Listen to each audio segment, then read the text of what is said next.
Let's see the question, how is accounting a source of information? Accounting source of information कैसे है, मतलब accounting से information कैसे निकलती है, ऐसे वो कहते हैं। तो देखो क्या होता है कि अकाउंटिंग जो है, अकाउंटिंग का हर एक स्टेप जो भी है उसमें या तो इंफॉर्मेशन जनरेट होती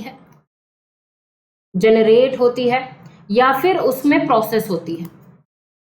ठीक है, या तो वो जनरेट कर रहा होता है, प्रोसेसिंग कर रहा होता है।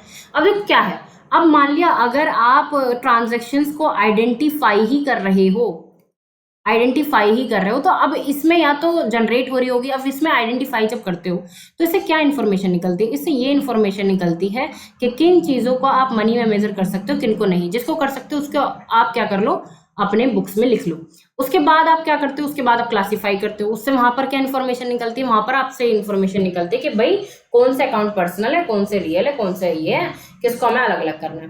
फिर उसके बाद आप समराइजिंग करते हो। समराइजिंग के बाद आपका आता है कि समराइजिंग में वो प्रोसेस में है, वहां से इंफॉर्मेशन आगे जाके निकलेगी। ठीक है, यहाँ पर क्या हो रही है, प्रोसेसिंग हो रही है अभी।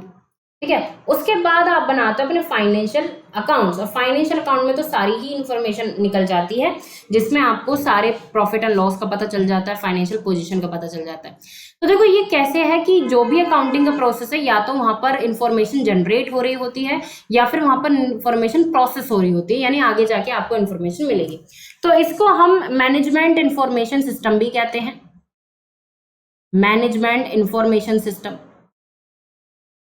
ठीक है, मैनेजमेंट इंफॉर्मेशन सिस्टम का पार्ट ही अकाउंटिंग। ठीक है, तो अब यहाँ पर क्योंकि और ये क्या कर रहा है कि ये हमें एंड टू एंड, मतलब शुरू से लेके लास्ट तक हमें इंफॉर्मेशन ही प्रोवाइड करता है।